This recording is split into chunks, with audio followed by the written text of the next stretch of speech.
Hello, hello. Good morning, good morning.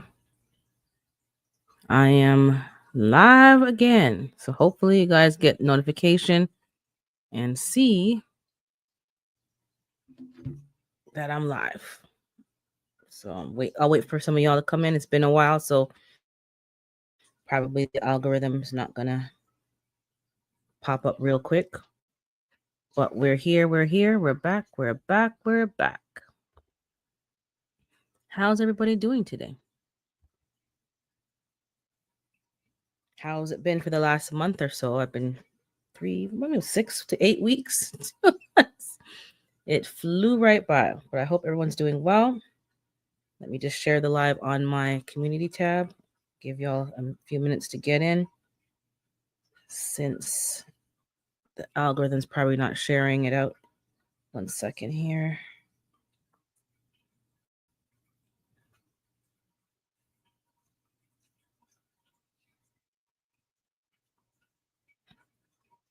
Oop, it's wrong spelling on my post. Whoops. I said I meant to type we are back, and I put we ate back. So that doesn't make any sense. Let me edit that if it lets me. Okay.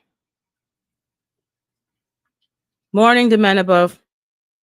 1 second here. Okay. So I'm just checking in today. We're gonna just do a general chit chat because it's been a while. So I'm just gonna try to remember, put my camera, all the things that have been happening in the last 8 weeks in my garden, anyways, and just talk a bit. So we can all get up to date with all the gardening shenanigans. So you guys, if you're not on Instagram, you don't have me on Instagram, you should follow me there because I am posting all the different trees that I've gotten and added to my garden. And I sometimes put it on YouTube, but not always. It's just easier with the metaverse to use Instagram and Facebook for me anyways, for a quick post. So check there. But I have gotten a few trees. I've gotten 2 peach trees, Red Haven and Red Star. The Red Star was kind of an accident, but she's actually producing a lot of fruit. I also just recently got a hardy kiwi. So that is there. I have to get a trellis for that plant and I need to up pot it. And I also got a bear's black fig. Morning, she said. I got a bear's black fig. That plant is doing well. What else did I get? And I have, berries and raspberries from last fall, which were on clearance. I don't think I shared all those plants, but I have a pink lemonade, blueberry, and just different berries that I got. They haven't been planted yet. So I'm going to have to do this season is a focus for me on getting some of the trees up potted and the bushes. So I did up pot the apple tree. That hasn't been doing too well. It did flower, but it didn't do well. Part of it's probably my own fault because where it was, the wind would just keep blowing and just keep knocking the tree over. And it's been knocked down so much. And I've seen that even the limbs haven't really grown. They're just kind of stunted. So I up potted it, put fertilizer, put chicken salad and different things, and I'm giving it some feed. So I should hope that we should get something better next year. This year, maybe 1 fruit if I'm lucky. It's a 5 species tree. I'm not going to get 5 varieties. The pear tree, same thing. It looks a little so I'm going to up pot that one. The plum tree, it's doing well, leafing out, but it's not, there's no blossoms. And I'm finding, especially with the kiwi and the new fig, it dries out very quickly. I know the nurseries use a different type of mix and they want things that are light and, and they water it every day, but it dries out too quickly. And I think I made a mistake with letting some of my trees stay in the original soil mix. So I'm going to have to up pot all the figs. The kiwi plant, I need to get a trellis for the kiwi plant because you can't it has to run. It's a vining tree plant. Demand said, I'm learning about gardening, raised in the country. My grandfather used to grow everything. With food prices lately, I figured why not start? Yep. It's never too late. Start growing your own food and you're going to enjoy it. Tastes a lot better as well. And some of the things that we grow are not that difficult. Lettuce, spinach, Swiss chard, bok choy, pretty easy to grow. And if they bolt and go to seed, you just drop some more seeds. You can cut some of your grocery costs with just those greens alone. Never mind, I know Americans eat like collard greens. I have collards here as well, and cabbages, um, but and kale. Kale alone. If you don't do collards and you just do three kinds of kale, you're fine. I'm doing this year for the first time, red Russian kale and the blue dazzling blue kale. I did dinosaur kale. I like that better than the other ones. It's just, to me, it looks nicer to look at. And they have a kale that looks like collards. It's a premier kale. You're going to save a lot of money and you're going to enjoy the food much better. You're going to enjoy the taste, the texture is going to be much better. Unless you're going to a farmer and getting it directly from a farmer, then fine, but the grocery stores, mm-mm. But the fruit trees are doing okay. So I'm going to be planting, up potting a lot of things. It's costing a lot for soil, and containers, but that's what I got to do. Now, the one fig tree that I bought, I was complaining about last year. I think I was telling Broke Farmer on a live that it was all, the shape of the plant wasn't growing up to the sky. It was growing down. It was a weird plant. I don't think they should have brought me that plant when I ordered it from the nursery and got it delivered. They should never have sold that plant. It wasn't suitable. In the garage, I overwintered them over the winter. That one, I think it dried out and died. It did die. It's dead. But in the fall, I took cuttings from several figs and only 2 survived. And the 2 that survived were for that fig, which is the brown turkey fig. And this year, I up potted them into 1-gallon pots and I cut off an offshoot from the cutting, and that's doing well now. So now, hey, Kelly, bro. So now I have 3 additional brown turkey figs, thank God, because the main one died. And it's hard to kill a fig. But again, hey, Bayou. But again, the pots that you get your plants in from the nursery, they're great. But they're watering the plants daily. If you're not going to water your trees daily, like most of us don't really have time, if we're honest, I don't have time to watering the same plant every day, then you need to change the mix that pot's in and re-amend that soil. That soil dries out too fast. And what else happened? And I did some more cuttings yesterday of my other figs, so hopefully they take. And that's my mission this year, is to triple my figs. So whatever varieties I have, I need 3 more of those varieties so I can, just in case one of them dies. This year is the first year my rosemary survived over the entire winter, and then I killed it. Our spring was very cold, and I put the plants outside, and I probably should have put it back in the garage, gave it some sun, heavy watering. I should have probably put it back in the garage because it was too chilly. Overnights were cold, and the rosemary died. So now I have to buy another rosemary. I finally won, and yeah, it didn't do good. My own fault. And the fig tree that died, probably my own fault because it wasn't located in a place I could easily keep my eye on it because of the way it was shaped. It was weird. And now the warranty, they don't really give you warranties on trees and plants anymore. So that's that. And I'm looking for a couple of other trees, but I'm going to see if it's worth the investment. There's a papaya tree that I saw that would have to be an indoor plant, obviously for me, but there's a papaya, and I think they had a guava. And the kiwi, I might get another one, to be honest. And I don't need 2. It's not a male female. It's a self-fertile plant. So you only need 1, which is great. But I'm going to try to get another one. I'm trying to get more food forest, more trees and fruit that take care of themselves. Now, yesterday, the gardening drama is this. George the groundhog has been up in the neighborhood, just broad daylight, doesn't care, up and down, eating people's lawns, flowers, plants. I caught him trying to eat my Swiss chard. in the 7 o'clock in the morning. I go to go feed the chickens, and trying to look at my food. Anyways, I said to my sister, she came to help me the other day. I said, that doesn't look like George. He or she looks smaller, like it's shorter.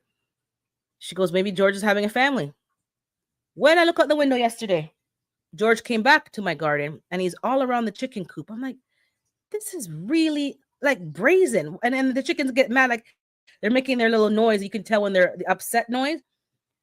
I come back a half an hour later, look out the window again to make sure they're okay, because it was very windy and stormy, a kind of very bad wind the last 2 days, making sure that nothing's been blown over. I look out, I see George up top because my garden goes up, and he's up there eating the clover in the lawn. Then I see another groundhog run up to meet him. I said, maybe George is Georgette. I'm like, these. Then my sister left to go home, and she called me. She's like, I see George in somebody else's lawn down the street eating their flowers. So I've been blaming a lot of things on the squirrels, but I think it's the groundhogs. They are coming to eat my food, but I spent some time covering everything with mesh and coverings, so they can't eat everything. And what's not covered is usually like the hot peppers and things that they don't like, thank God. So they come and eye in my garden, like just out of order. Chickens, they've been tormented with the squirrels. Even the birds come down and so forth. But I'm getting a lot done. But this week I had a nice vacation, enjoyed myself, and then this week I don't know what's going on. It must be the aging process. I'm having pain in my thumb, like to the point where I can't even move my thumb at all in the mornings. It's quite annoying. I don't know what's going on. I didn't injure it. I didn't fall or do anything, but for some reason, there's inflammation. I'm saying, I think it's inflammation. So I'm just been putting castor oil and different lotions on there. It is helping, but oh my God, it's making gardening a little bit more difficult. So that's my general update. There's more, but I can't remember everything. But I'm growing food. I'm dropping seeds. I'm figuring out which plants I like and don't like. Some of them is my own fault because spring was so cold, I had to delay planting certain things like tomatoes, okra, and certain things, and hot peppers and bell peppers. And then other things got delayed too. So they're still I have 2 trays still to plant. So I'm going to plant hopefully most of it today. But things are not, I have peppers, sangria peppers that are growing peppers in the seed cup. It's flowered and it's growing fruit. And I'm like, oh, so I potted those ones yesterday. Like this is how bad it's getting. And people are like, oh, you have so much. Yeah, I planted too many things. But some of the things that I planted was not to eat. It was for me to get the seeds. Last year, spring was cold as well. And some of none of my okras went to maturity. So I didn't get any seeds. So I planted a lot more of each variety, 2 varieties, the red country hill and the African one. I need to get seeds from some of these plants. The sangria pepper, same thing. I planted it to get seeds. I planted the leisha pepper to get seeds. So I'm not concerned about whether or not I get to use them and eat them, but I want to get a very mature plant fruit to come, and then I can get the seeds, because those seeds cost a lot of money. And the leisha, especially, I've been growing that since February. And it hasn't flowered yet. It's a very slow pepper. It's a beautiful pepper, so I heard, but it's slow, especially in my grow zones, 5B, 6A. It takes a lot longer. So that's what I'm really focusing on. People are like, oh, you have to listen, I don't mind if things are not perfect.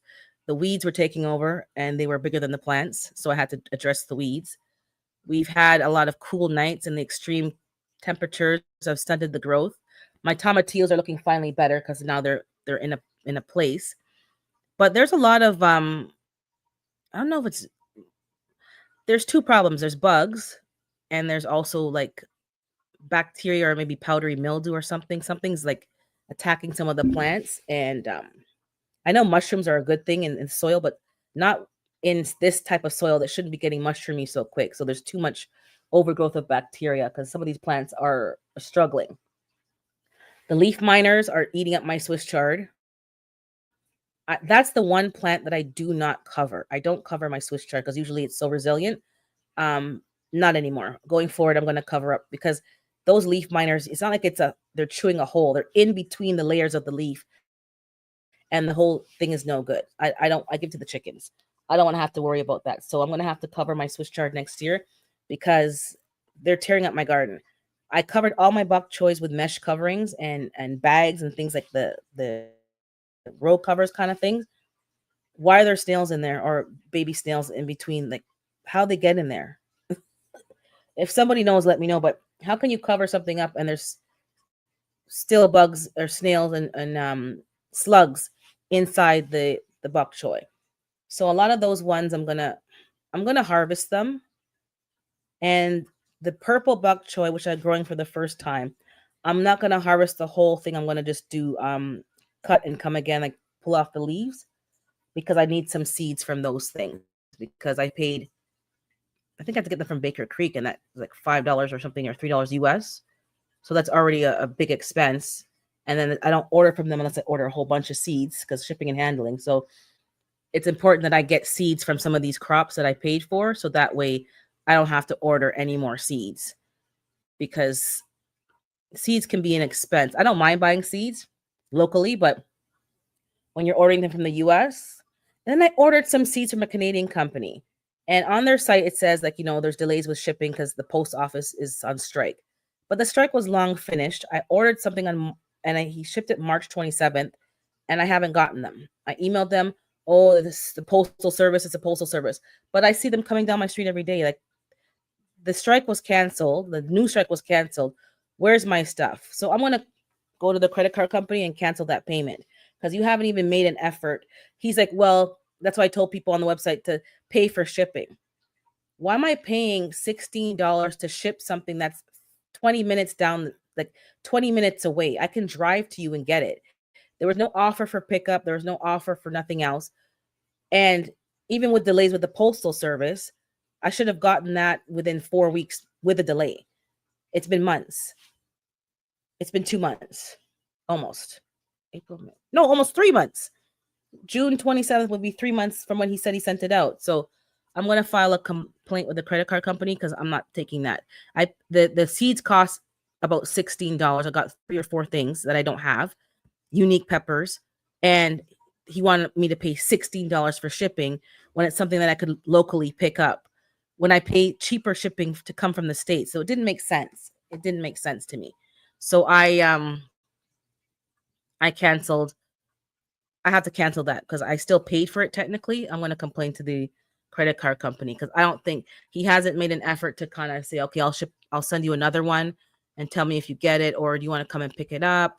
There's been no other offerings and you're taking my money. So I don't know if he's telling me the truth and blaming the post office, but I'm getting mail from, if I'm getting the bills are coming in and other things are coming in, why hasn't yours come in?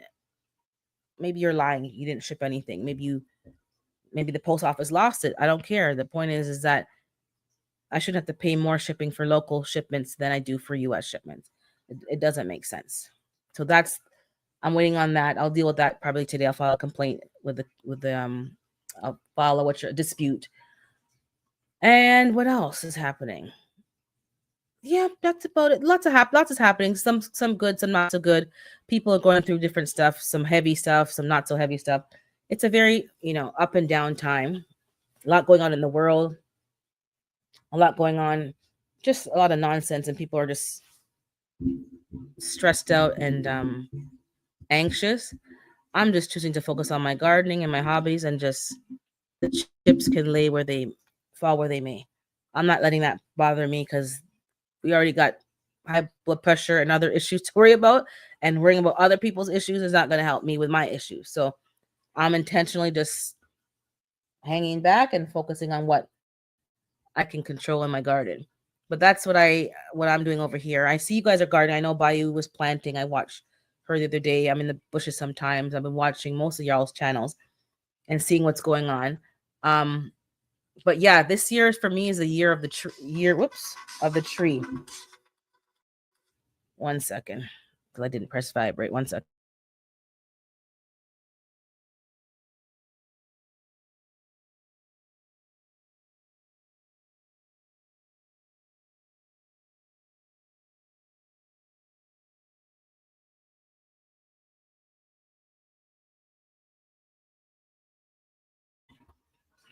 Okay, sorry about that.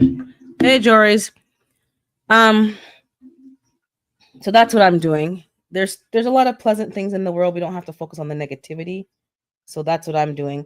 But the weather is definitely a factor for no matter what zone you're in. People who are in warm zones are warm. Hey, Fifi, and sorry, yeah, it's been a while. I've been on break and I enjoyed the break but I'm back now. But what else happened? I'm giving a general update to everybody, Fifi. So I'm just giving because I've been off for so many weeks. But this year for me is a year of the orchard. I'm trying to get my trees, more trees, which I have gotten quite a few. Get the berry bushes planted. My one berry bush that's in an actual drum, I dug out. I had two different varieties of blueberries. I can't remember. Hey, good morning, Bouger. I dug out one and put a matching one with it, and then the one I dug out seems to be dying. So that was probably the problem. Long story short is I'm noticing a lot of ants in the blueberry bush, and I noticed that um, Growing Out the Box did a video about ants and the blueberries, but there's a lot of ants up in the blueberries, and I haven't noticed that before. I also noticed in one of my empty pots on the top of my garden, the very top, um, I'm getting around to planting in those pots. One of the pots, when we moved the pot and the saucer underneath, all these like maggots. So they must have been, those are ant eggs because there's all these ants that were just like running around. And I guess that was their nursery. So I had to put DE all over that blueberry bush, the pot, the saucer, and get rid of those ants. So I don't know about you guys if you're having ant problems, but some of the fruits and some of the peonies, those kind of plants attract ants left and right. She said she bought 2 cherry trees this year, lost an apple tree. Hey, Jason. My apple tree is struggling, and it's a five variety struggling. So I'm spending more focus on that because I don't have to care that much for trees, as you all know. They kind of take care of themselves. But hey, morning, Shanna. But when you're in a container, and I know your surgery went well, so hopefully you'll get good results. You have to feed the plant in a pot. So I did a better mix of soil and chicken salad. I'm using the grass clippings now, not just in the chicken run, but on the pots to keep the moisture in. I'm using even the wood chips for the chickens and just keeping the pots, helping keep the pots moist and less weeds. Because this weed pressure is, man, the weeds, which is milk thistle, was so tall and prickly that we had to have like PPE on to protect ourselves from getting prickled.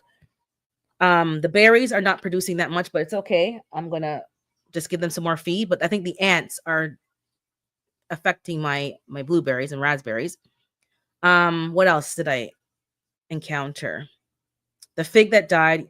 Thank God I had the cuttings.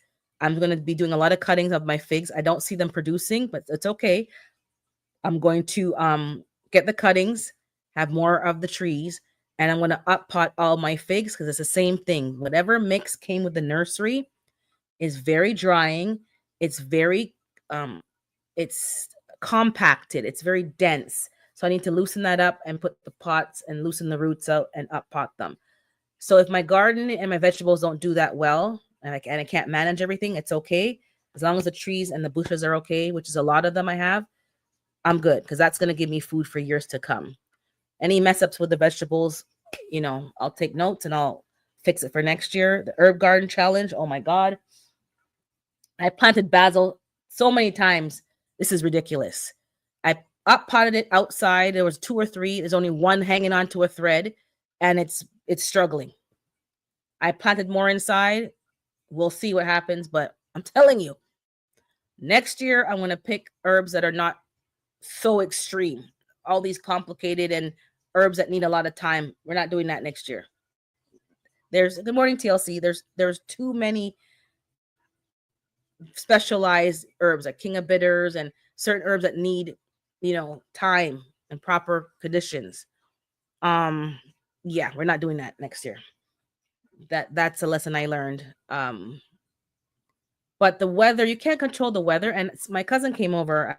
I haven't seen him in a long time, but he came over for my uncle's in town, so we're trying to all come together and meet up so that my uncle can just meet everybody and catch up at one time instead of hopping around, because he's older, he can't be hopping around all over the place. So he saw my garden and they're like, oh my God, the weeds. I'm like, yeah, the weeds are a hot mess. But he was saying the weather has been like he hasn't succeeded. I said, yeah, neither have I. But I put my seedlings outside even though it was cold, because May 24 is when we plant our garden. And if May 24 came and went, I had to put them outside because I have 2 more trays in here and I needed the room.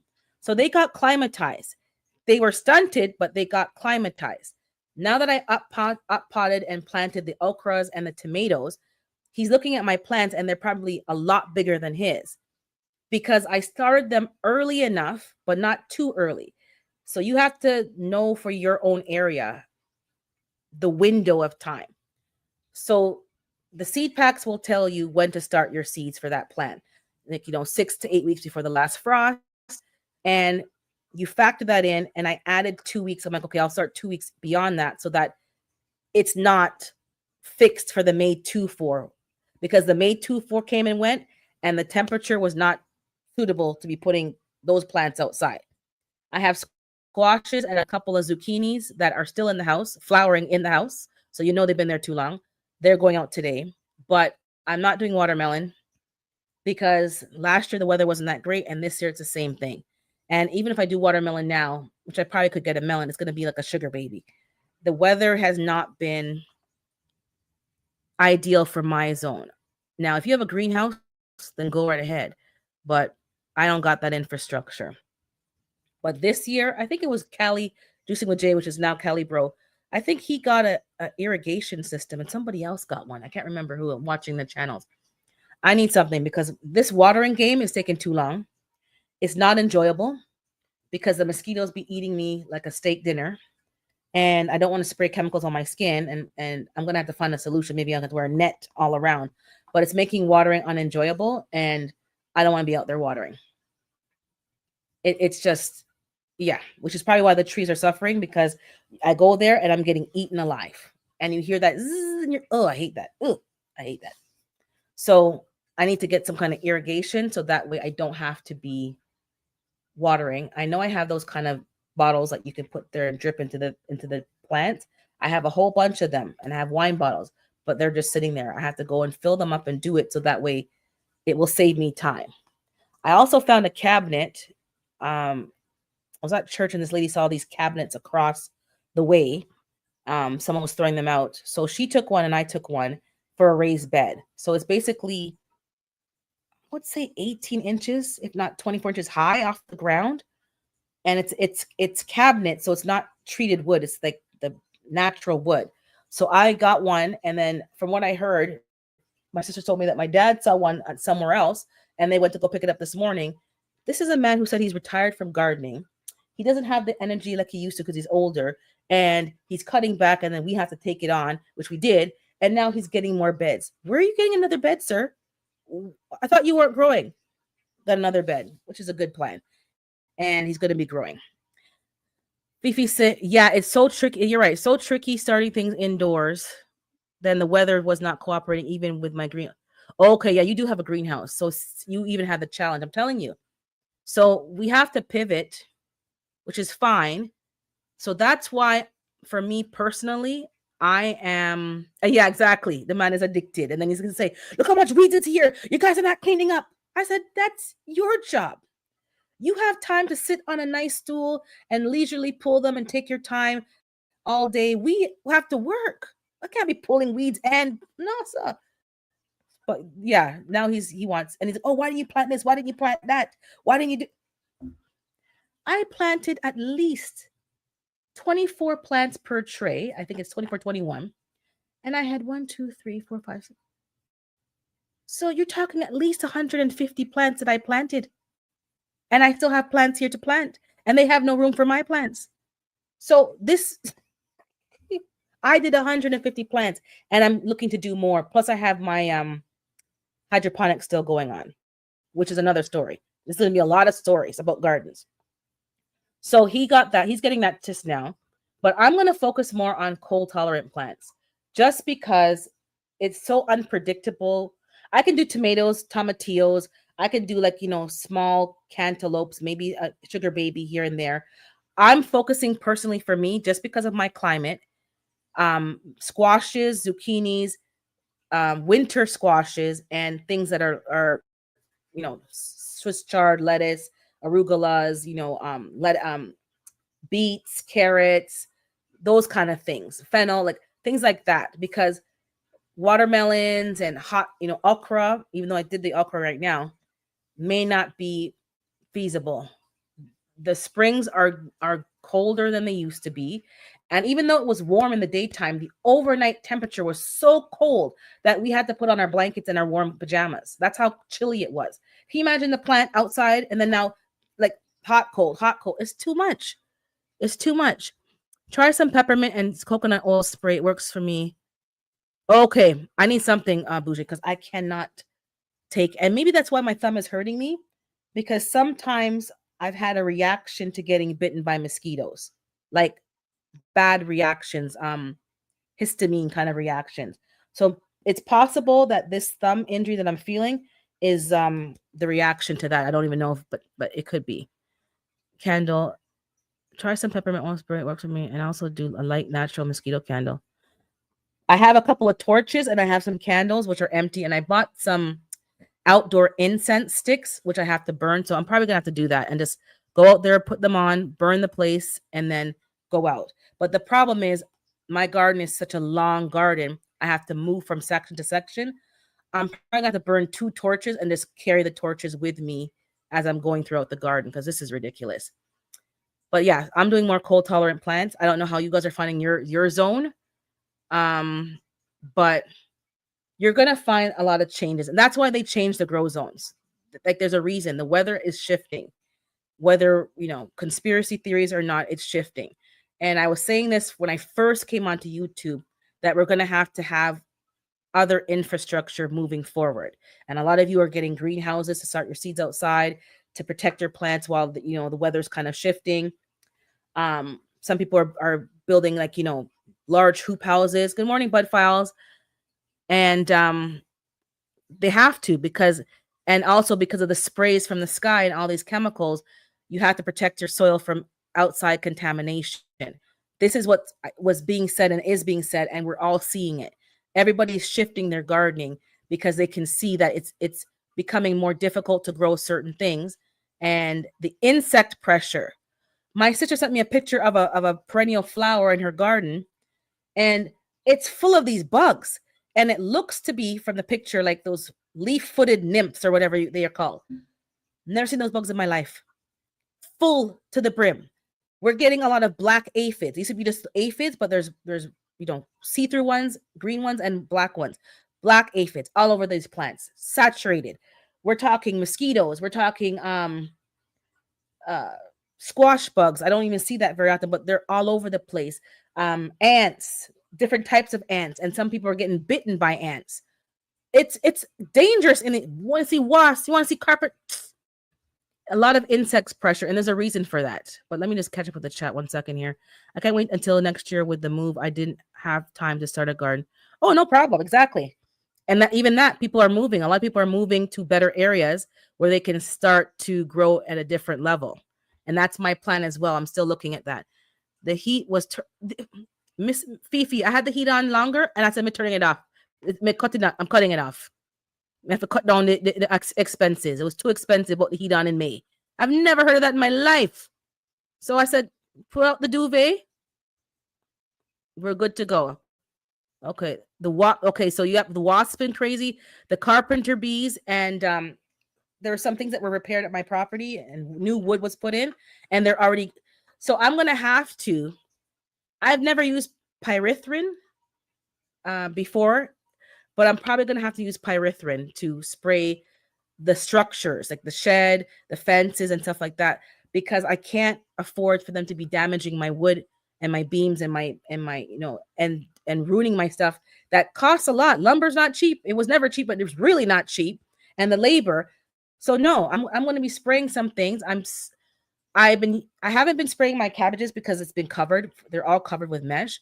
So a snail or a slug here and there is not a big deal. I don't have to spray. I just have to rinse them out with some salt water when I'm ready to bring them inside. I wash them outside first, then bring them in. But I'm not really wanting to spray my food.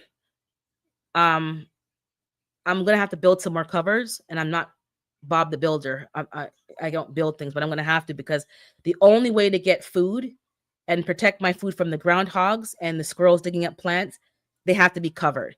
I don't want to spray for aphids and the caterpillar looper and all. I don't want to spray because I don't. It's just too much maintenance. And for me personally, with the amount of food that I grow, all that time fighting the bugs is just it's just too much time. I prefer to spend the money and build mesh protective coverings to minimize the impact of the bugs. To me, that makes more sense. And I spray as needed, but I'm not relying on the spray. Oh, hey, Canadian. I'm out here cutting grass, but came by to it. Thank you. I got to mow the rest of my lawn later as well. Have a lot of lantern flower live here. Flies too. I have flies because the chicken poop. I had to put out some more of those things from the feed store that you put that liquid that smells nasty, and then they come in there. And the one that was already out there is full of bodies and probably larvae. It's just gross. Ooh, it makes me sick. We have a lot of larvae already. I was hoping they would not be able to overwinter. I had a lot of overwintering of certain plants. I noticed it's not, aside from major growers, the bugs have to find a new source of food. Yes. So I have grown some food and flowers further away as a deterrent, as a, what do you call it, trap crop. I didn't grow as much flowers this year, which was the nasturtiums and the calendula, which took most of the aphids. They didn't germinate, and I didn't have time to restart them, to be honest. So I'm going to have to put more emphasis in my schedule next spring to start flowers. And I need more room. It's raining just about every day here. It seems like it's going to be, yep. And that rainy, moist climate, more bugs and mosquitoes, certain bugs anyways. Hey, good morning, GT. Simple Woodworks too. I don't know what that is. Is that a type of pesticide or natural? I used insecticidal soap and a little neem. Yes, that's what I use as well. And I prefer that because it does the job, and I don't have to worry about being afraid to eat the food. There's no point. I know for me and many of you in the chat, we're growing our food to not have chemicals. So there's no point in doing it in a way that requires us to be using chemicals. So I'm trying other things, preventative things, to prevent me from having to even use the neem in the first place, never mind going to the chemicals. And I believe pyrethrin is not a chemical, but coconut water grinder. Okay. She's calling them coconut water. So I'm looking into some sprays, not the carpenter bees and certain bugs that are damaging property, like decks, fences, and structures. They have to go. It's costing too much. So I'm gonna get a spray for that. I also, when it comes to the chickens, I did a few things differently. So I lost a chicken. And I know did a video and I got a lot of tips, and everyone's like, oh, they're egg bound. So Redding passed away, and she usually did get egg bound, but this behavior wasn't egg bound behavior. And in hindsight, I noticed some behavior, but it wasn't as concerning. So I was doing anti-parasitic, apple cider vinegar, putting things in their feed, making sure that all the bases were covered. But after the research that I did based on how she was behaving, I think it was Ryeneck. And I don't know if you have that in your flock, Fifi. Ryeneck, because she couldn't hold her neck. It was just wobbling all around, and it was weird. And from what Ryeneck is, well, first of all, when you look up what I was seeing, the most extreme things come on your Google search. Oh, it's this, it's that. I'm like, okay, it's not this or that, because there's no exposure.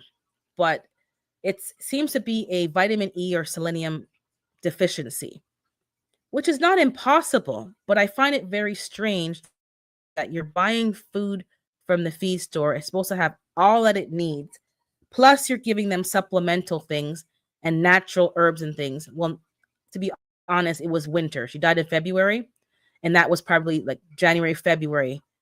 They weren't getting as much greens as they usually did, but I was sprouting greens in the kitchen. I started using doing more sprouts, so mung beans. Anyways, I think it was that because she wasn't egg bound. I didn't open her up, but it wasn't egg bound. And when I look back, like she was kind of like this, like putting her neck in, which is a lot of issues, but she was doing that for a while. She was reclusive, which is normal for egg bound, but um, and then she couldn't stand up. They knocked her off the roost to get out, and then I'm like, and that morning was strange because I would let them out and go about my business. And I'm like, okay, 1, 2, 3, 4, 5. Okay, the last one's probably laying an egg. But I went to check in the nesting box, and then I saw her somewhere else, like tilted over, and she couldn't even hold herself up. Long story short, simple solutions for vitamin E and selenium. Clove is a very powerful thing to give to the chickens. First, that supplement selenium and something else. So I've been boiling clove and making clove water as a mouthwash. So it's not a big deal for me to put that in their water. So now that I know, I'm going to, so anybody who has chickens, look up Wryneck, WRY, and you'll see. And it's usually behavior that you see, but you just didn't take it as that. You thought maybe they were egg bound, or maybe they're, um, they're not feeling well, or the parasites. And I dealt with those issues, but it wasn't that. I'm not a vet, but I'm pretty sure it wasn't those things. Hey LP. And I was starting to do during the wintertime, I was doing a lot more fermented feed. I stopped now because it was a bit busy, but now, I'm do some fermented feed at least twice a week. And sometimes their bodies can't absorb the nutrients as it should. I've noticed that in the past. For example, when I supplement calcium, some shells. Yeah, I'm having that as well. A thin shell. I broke 2 eggs broke this week because Biscuit was fighting me and she wouldn't get off the eggs, and she's not laying. She's broody, kind of broody, half-time broody. And I had to give her some drape up, to be honest, because she's on the block. She's going to the freezer.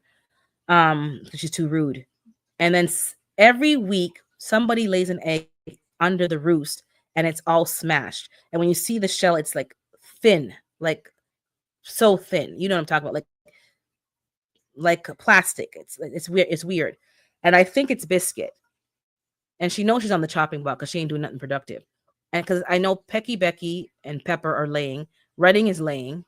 Cookie lays. And when she does, it's a big, hey, Jova, it's a big egg. So that's what's happening. Second of all, I did notice with the chickens, and again, it depends on your climate. That's also a factor. But if you do have a lot of mosquitoes and bugs and flies, and even not a lot, but just that they're there, you have to be mindful of your run and your area because insects are coming through left and right. Even a part of my run, there's a mesh that's not thick, but it's thicker than the hardwire mesh. And those small birds were going in and out. And that's, to me, external exposure. So you have to be careful. I have a lot of birds in my garden this year, more so than before, pooping all around the yard. So I do spray the poops because it's on my walkway and I'm walking and trekking that around potentially into their area, even though I'm wearing, like, I wear boots for the garden and I wear my outside shoes outside. I don't wear my outside shoes in my garden. So I spray those areas with a fungicide, viricide, some special thing for like chicken coops. And I spray anything that I see from other birds and disinfect the area because I don't need to be trekking it back and forth. DE is your best friend. Okay, no problem, LP. Because you don't want mites, you don't want ticks, you don't want lice, you don't want, all of these things are problematic. So you need to be preventing. You'll even watch Fifi for her Fifi's Urban Homestead. She does a lot of chicken content and turkey content because she'll show you they're fine 1 minute and then they're not fine the next. So you have to be doing a lot of preventative because you don't want to have sick birds. You don't want things to be spread to your birds. You don't want to be losing birds, especially when you're buying them for meat birds. So do a lot of preventative. Keep the place clean. Turn the soil if you need to. Keep the place, inspect what's going on. My run right now has 3 tomatoes growing on all corners, pretty much. There's 4, but someone Didn't know it was a tomato. Neither did I. I thought it was weeds. When I started cleaning up the weeds, I'm like, why do I have so many tomatoes? Literally, their soil is so fertile in there. Just seeds are just popping up and growing. I mean, if I give them scraps, there's going to be plants growing in there, and that's what happens. So I have 3 tomatoes, unknown tomatoes, and the ones that they did last year that they grew, I'd say they grew, gave me so many tomatoes. They were the sweetest tomatoes I've ever grown in my life, and they volunteered. So I'm doing that. Keep the flies down to a minimum. Keep the dust down to a minimum in their area. Keep their area cleaned. In the spring, summer, fall, I do not leave manure in their the coop. Every morning I clean out any mess because you don't want flies to be going in there and attracting. That's just what I have. I don't have an outdoor farm where things can just fall down. It's a different setup, but you have to keep it clean. You don't want flies and maggots and all these things coming to your animals. It's going to end up costing you in the end. So take the time to do it and maintain it. The food, I found another feed store. The feed store that I usually go to, that chain closed down. I found another one. It's near the other one, but kind of far off.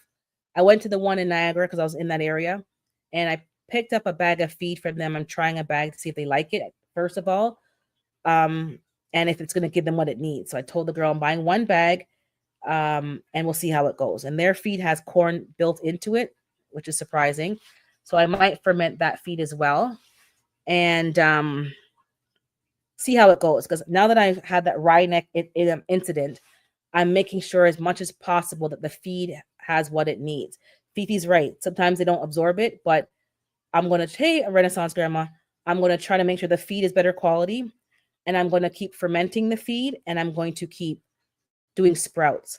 And the sprouts are not for them. It's also for me. I'm adding it to my salads. I'm adding it as a side because we need as much nutrients as possible with all these. There's some kind of flu that was going around. Correct me if I'm wrong, some kind of flu. I haven't been sick in a long while. A little sniffle here and there, but I've been pretty good. My issue right now is aches and pains, and it's probably perimenopausal issues. But aches and pains. But other than that, I'm trying to make sure that I have as much nutrients as I can, and that every meal counts for your macros, your proteins, your micronutrients, everything counts. And sprouting is very easy. If you don't have a garden and you're just starting out, sprouting should be on your list of things to also do and add those to your salad. They're very nutritious. So I promote sprouts. With the chickens also. So yeah, I found a new store. The new store is very nice. It's very clean.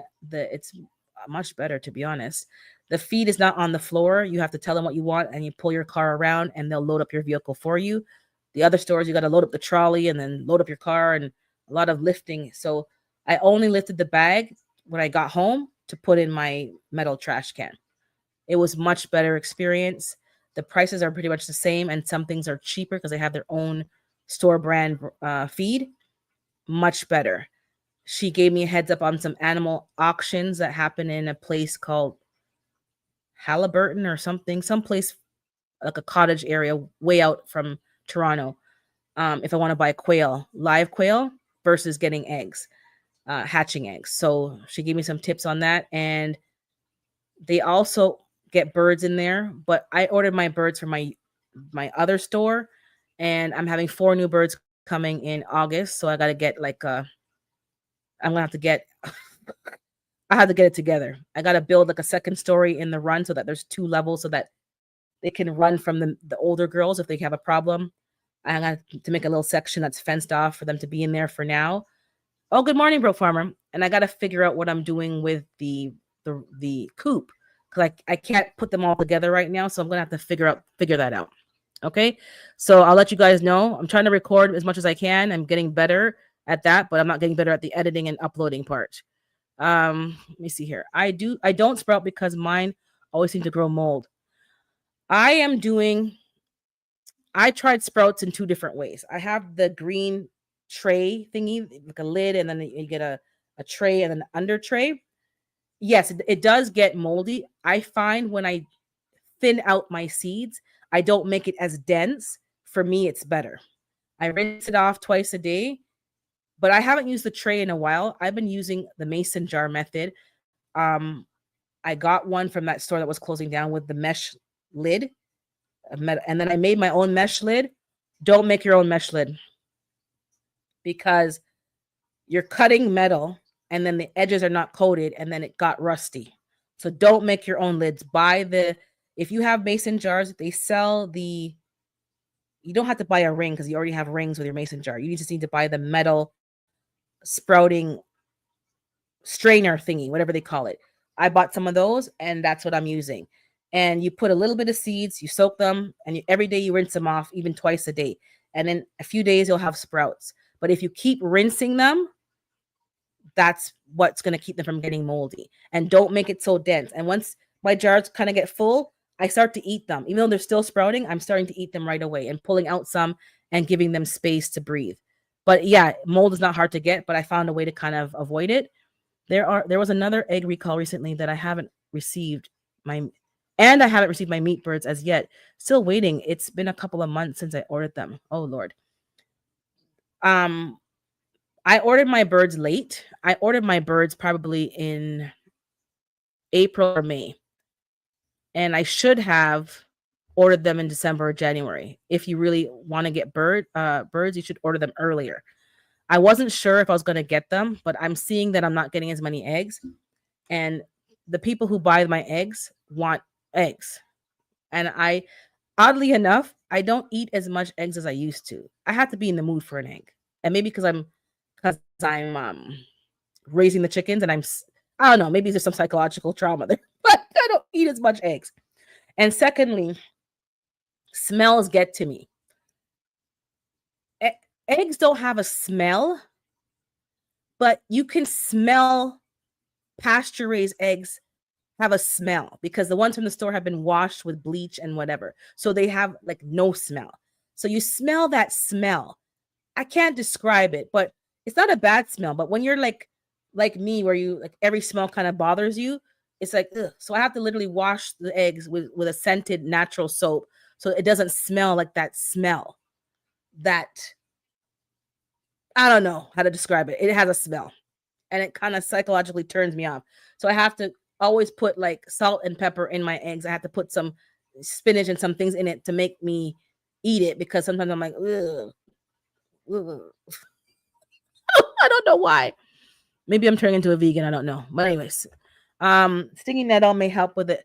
Yes, I started drinking stinging nettle tea, and I'm growing it for the herb garden challenge, and only one is holding on a thread. One.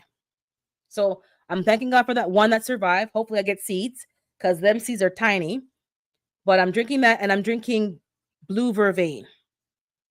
And I'm drinking, I had green tea. But stinging nettle, okay, that's good. Do I have stinging nettle tea? I think I bought it. I think I have so much tea, but I think I bought that. And sarsaparilla, blue vervain, and I had about 4 or 5 teas that I bought recently to make sure I have my herbs. Okay, thanks for sharing. Okay, hold on. Thanks for sharing. I had botanical interest sprouting kit years ago. I probably didn't rinse. Yeah, if your house has high humidity, that's probably the problem. I was rinsing mine in the morning and the afternoon, like dinner time-ish, twice a day. Yeah, twice a day. Even when they were larger, I would rinse them twice a day and just start harvesting from the jar because they were getting like, filling up the jar. I would start eating them, but rinsing it twice a day. Yeah, because you need to rinse off any sediment or whatever and clean the sprouts so that they don't grow mold.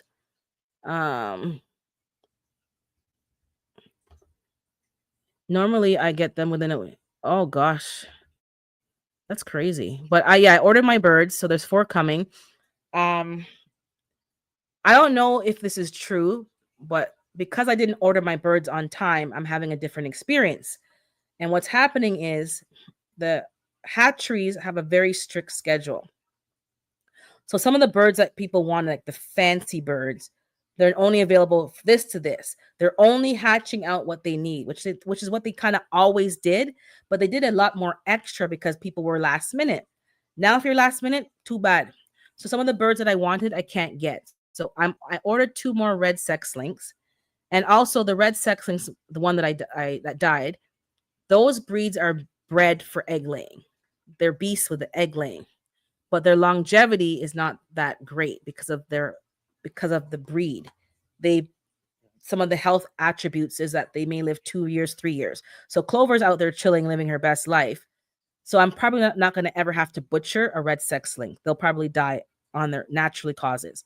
The other ones, the barred rock, they're probably going to live a long time. But Biscuit's got to go because she's too rude. So she's going to the freezer. She has an attitude problem. The black sex link, same thing. So because of the breed, you're breeding them for egg production. You're losing a lot of other characteristics of a heritage breed bird.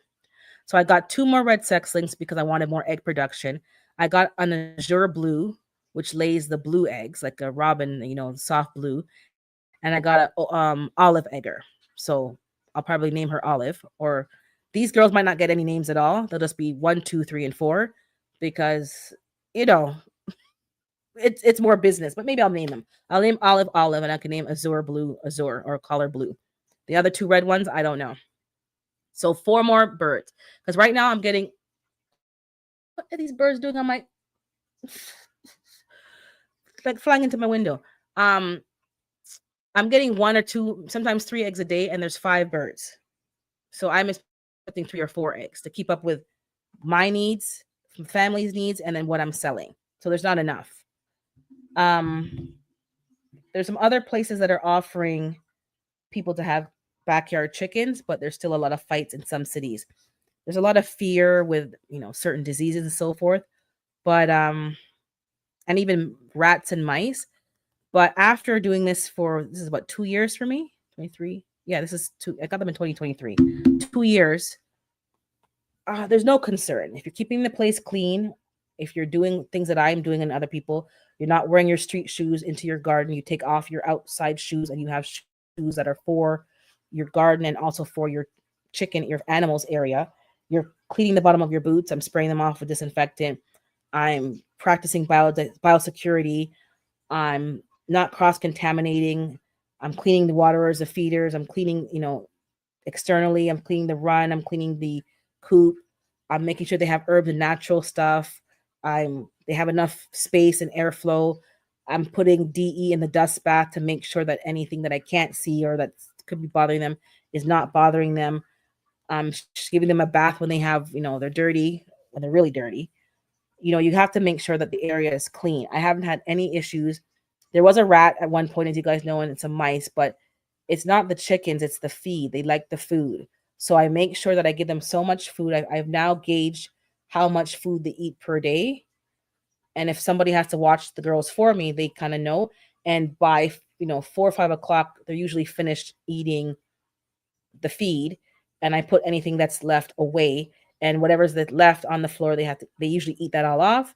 And you give them, weeds, some leaves, some, scraps, and they eat that off before the nightfall.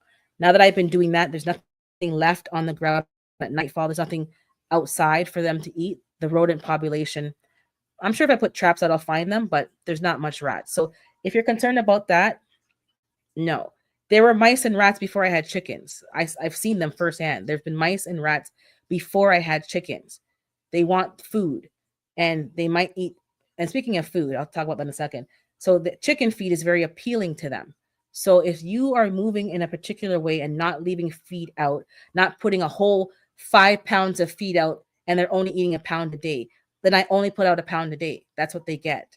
And I pay attention to how much food is going. And that's how I realize there's too much food going. And some of the chickens that you buy, some of the breeds, like to forage. They like to go on the ground and eat. They don't want to eat out of a dispenser. So when you start to learn the behaviors of the certain breeds, you can monitor the feed better and you can make it a lot more efficient.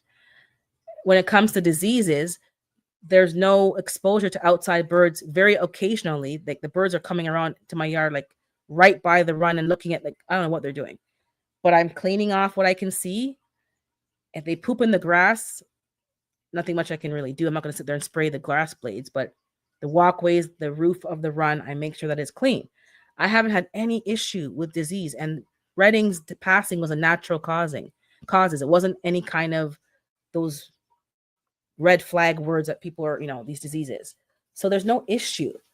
But because there's so much fear and lack of understanding, and people who are making decisions for communities have no understanding of agriculture, farming, they sit at a desk, they are business majors or whatever, and they have no understanding. And this is the problem.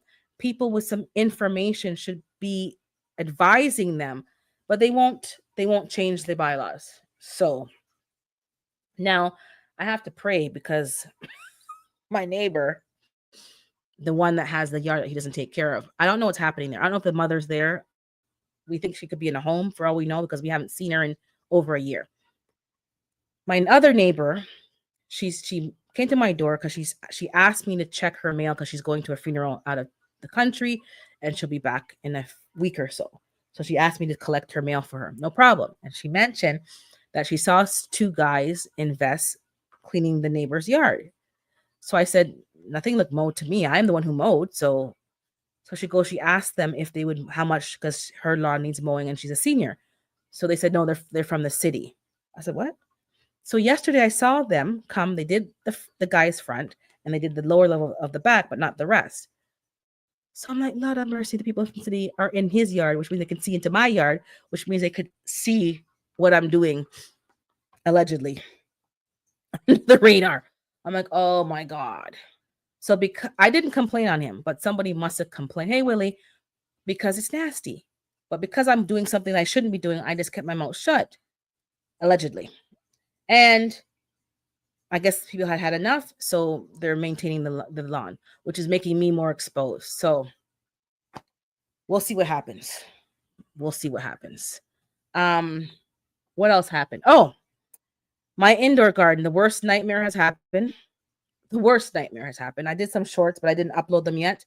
I will get around to it. But my indoor garden, I have Mission Hilly cabbage from the WIG, and I had noticed like some of the leaves were literally missing. I'm like, that looks like cabbage worms, but I don't have any cabbage worms in here. That's all. How could a moth lay eggs in here? I don't know what happened. But when we look at the plant, I caught about 2 or 3 with tweezers and squeeze them, smash them to bits and to smithereens. I had to take out the plant out the hydro unit and wash it in soap and water. And when I washed it, there's about 10 more cabbage is in there. So a moth didn't get into my house, but sometimes people are coming over to help you and they're coming in and out. And somehow with the in and out, something could have been on their clothes because they were helping in the garden, and their sweatshirt or their hoodie, and something dropped onto that unit and it was eating it off. So I had to wash it. It's bouncing back, but not really. So yeah, I think I'm done with that. The cabbage.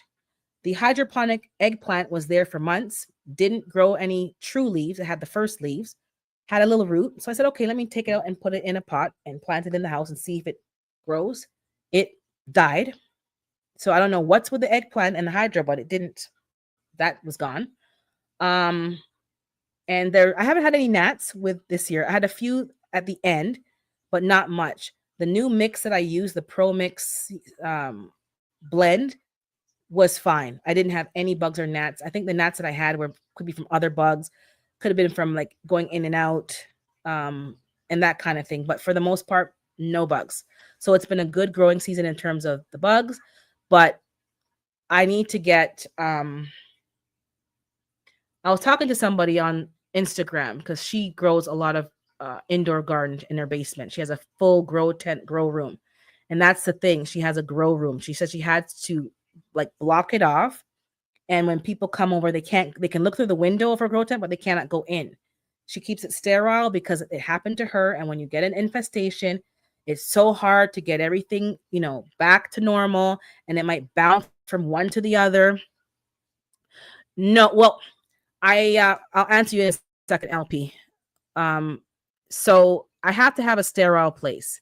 I need to have a tent or some kind of barrier, because when you come to my front door, it's just pretty much open. I need a door to block the area that I grow in so that it's enclosed and it's can be kept sterile, because there's nothing worse than bringing stuff into your house. Now, LP, I bring produce in, but I wash it outside first because I got burned with that already. So I put it in a bucket and usually salt or vinegar or both. And I wash it, I rinse it. If it's a bok choy, I actually separate, the leaves and go all in between because there'll be snails and all kind of stuff in there. So I wash it outside now, then I bring it in. But there was one that I brought in that I wash it? I hosed it down, but I didn't wash it. What's happening is my choy sum, whoever told me about choy sum, maybe it was Renaissance. It's nice. I like it. They're bolting. So I just took out the whole plant. I cut off the bottom with the soil and I hosed it down and the flowers and everything. And I brought it in to cook it. It's possible, but it wasn't that. You know why? Because the bugs happened recently and the choy sum was like a couple of weeks ago. So I have 3 more choy sums. I'm going to rip out the bed and transplant something else. And I'm going to cook those with a, Asian style, like a soy sauce, hoisin sauce kind of thing. But those taste really good. The choy sum, I think it was Renaissance who told me about tatsoi and choy sum. Those are doing very well and they grow quite quickly. I'm going to be growing a lot of those indoors in the coming fall. And even now, I'm probably going to plant some more. If they bolt, they bolt, but I'm going to plant some more. So I'm going to start some more seeds inside because when you calculate how much you're spending on bok choy at the store, yeah, you can get a bag of them for maybe $3-4. It's not that expensive in season, but why bother? That's so easy to grow. They grow quite quickly, and they have the mini ones that you can grow. The whatever, not little gem, but whatever tiny ones. Somebody sent me some seeds of the tiny ones. You can get those in a couple of 2 weeks or so and eat them. They're they're more tasty when I grow them myself. I like bok choy, but it tastes. My sister said she doesn't like it. It tastes watery to her. It doesn't have any taste. But when she tastes this one, she likes the taste better. But she still doesn't like her greens so soggy. She likes them more crispy. So the Asian style of cooking, she's not. She wants it more crispy. So bok choy seems to be a very watery vegetable, which it kind of is, but it has no taste. This one had taste. So I'm going to drop some more seeds. I have some broccoli romanesco that I did from seed. It needs to go outside. I hope I get ahead. I think I might because I think I'm doing good with the cold cabbages, the cold tolerant plants. My plants they're doing well. The hot climate ones, eh. And I have some Calabose cabbages, the red ones. They're doing very well. I'm going to plant a couple more zucchinis because I'm behind with what I need. I need some more squashes. I have 2 winter squashes that I'm growing, but my dad wants the kabocha squash. I didn't plant them yet. I think he did. I'm not sure, but I'm going to plant a couple. I need winter squashes because during the winter months, that's what I usually rely on as a side. I suddenly had aphids indoors and had to shut. Yep, that's what happened. I had aphids in the house and they hop from one to the other. I didn't wash all the plants. I sprayed them, but you have to take out the plants and you have to wash them, all of them, and put them back. And no matter how natural the soap is, the plants get damaged from the soap. They get damaged from being back under the lights and the soapy water, and you roughing them up and things start bending. And it's a hot mess. So honestly, just harvest them and start from scratch. It's just easier. Your indoor garden needs to be in a sterile room. This year was going so good until that came. How did that even get in my house? But somehow, some way, it was on something. It got into the house. So the other lady told me basically she only handles her indoor garden when she's sterile. So if she does outdoor gardening, she'll do her outdoor gardening, do all that. She'll come in, she'll shower, change, and go into the indoor garden with fresh clothes and whatever. She does not go and up and down and back and forth. The tools that are for indoor are indoor and outdoor. Nothing is crossed because she said it's too, and it's right. There's too much work when you get infested and there's no predators and you're just trying to get everything back, pruning them back, spraying them, harvesting. Like, it's too much work. So I'm going to be moving in that direction. Sterile environment. It's going to be like PPE, like going into the prenatal care. That's what it's going to be like. You have to go through that, If you went outside to garden, then you have to change your clothes or do all your indoor gardening first, and then you do your outdoor gardening because then you just throw them all in the hamper. And that's what I'm doing. There's been too many infestations, and literally they ate down my cabbage in a matter of a day. I sprayed the plant, came back the next day, thought I was good, sprayed under the leaves, thought I was good. No. And these caterpillars have like spider threads. So they like you shake it off, but there's a thread holding them to the plant. I'm not doing that again. I'm done. And the ants this year, as you guys know, very dangerous. Some of them are biting people. So you have to be very mindful. Powdery mildew, I don't have anything because I don't have any cucumbers or melons. So I haven't had any, and I don't have any zucchinis just yet. So powdery mildew is not an issue. I am looking to try what a lot of the gardeners have recommended, which is the clay, kale and clay, or the surround, they call it.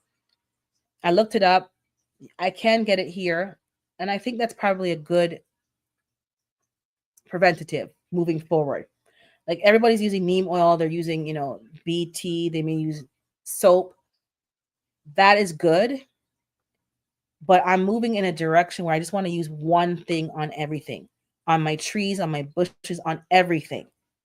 I don't want to have so many different treatments. And I don't want to spray neem oil on my fruit trees because that's a bit excessive. So the safest thing for me is this clay, and it prevents a lot of different pests and minimizes a lot of the damage. And I can rinse it off and eat the food and not feel concerned about the clay. So I'm trying to find some of that and give it a try. And from what I think Growing Up the Box said, it was good for powdery mildew. No, I think it was good for powdery mildew as well. But I know he uses the milk for the powdery mildew, the whey. But I think the clay works as well. From what he said, I can't remember. I'm going to check. But if I can just use one thing and spray everything with it, that would make my life easier. And I'm sure you guys would probably agree.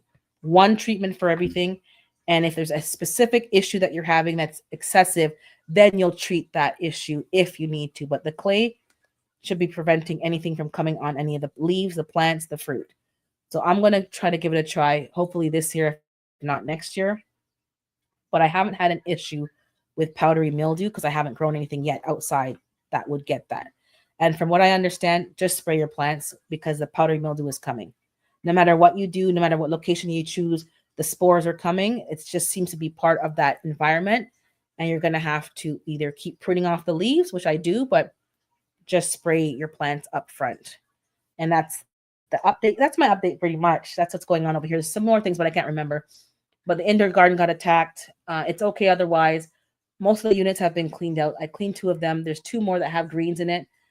The one with all the lettuce, there's bolting. I'm going to just harvest, clean that unit out, put it back empty. I have 2 bok choys here. Let me show you one. One's hydro, one's in a cracky. Hey, Jamaica. One is a cracky and one is in soil. But let me show you guys the cracky one. Oh, God. They had flus. They had to cull birds because of the flu. So they're having problems getting chicks in. And that's exactly why you don't wait till the last minute to order. And for those of you blessed to have roosters, hatch your own chickens. Be right back. Let me show you this hydroponic. I think it's tatsoi. I can't even remember. Let me try the damn camera because it looked kind of hot, messy.